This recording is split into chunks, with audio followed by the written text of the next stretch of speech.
வானொலி நிலையம். முகாம் தெரியாத முகவரிகள் முகநூல் வழியே சீனா வானொலியில் இதயத்தோடு இணைந்த இளைய நேயர்கள்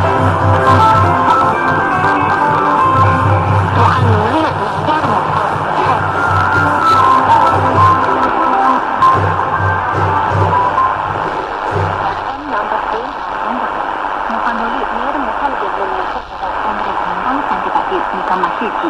இன்றைய நிகழ்ச்சியில் முகநூலில் வெளியிடப்பட்ட தகவல்கள் பற்றிய நம்பர்களின் கருத்துக்களை உங்களுடன் தொடர்ந்து பகிர்ந்து கொள்ள விரும்புகின்றேன்.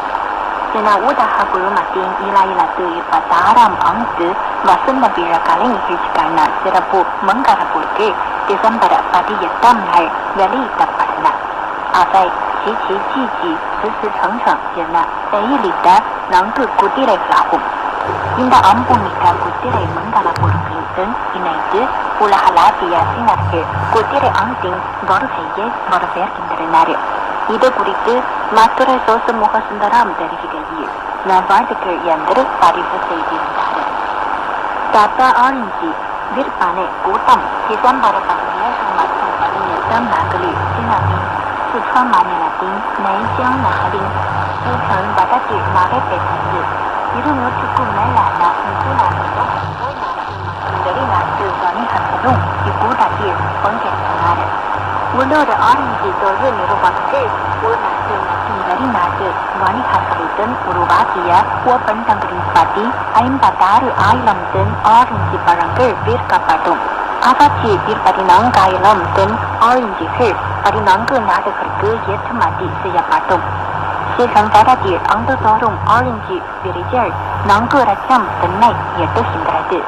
இவ்வகை ஆரஞ்சுகளின் தரத்தை உயர்த்தும் வகையில் சிச்செங் வட்டம் 4 தொழில் வரையறைகள் மற்றும் 23 தொழில்நுட்ப வழிகாட்டுதல்களை வகுத்துள்ளது.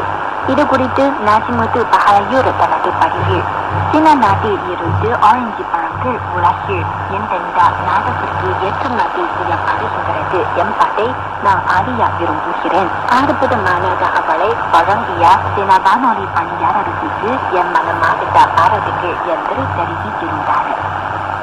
சீனாவின் ஷாண்டோங் மாநிலத்தின் பெய்ஹாய் நகரில் உள்ள துவக்க பள்ளியில் மாணவர்களிடையே சிறப்பு பழக்கட்டு போட்டி நடைபெற்றது. இது குறித்து வடகனூர் திருமணம் ஏற்றம் தெரிவிக்கையில் மாணவர்களின் சிந்தனை திறன் மற்றும் செயல்திறனை உயர்த்த இத்தகைய போட்டிக்கு உதவியாக இருக்கும் என்று கூறினார். சீனாவின் குய்ஜோங் மாநிலத்தின் தென்குனான்டோடு சிங்யூ நகரில் உள்ள தேசிய விழாக்களுக்கு டிசம்பர் 18ஆம் நாள் பல்வேறு இசை நிகழ்ச்சிகள் தொடங்கின. 38 குழுக்கள் இதன் மூலம் உள்ளூர் பாரம்பரிய பண்பாட்டின் ஈர்ப்பு ஆற்றலை காட்டியுள்ளன.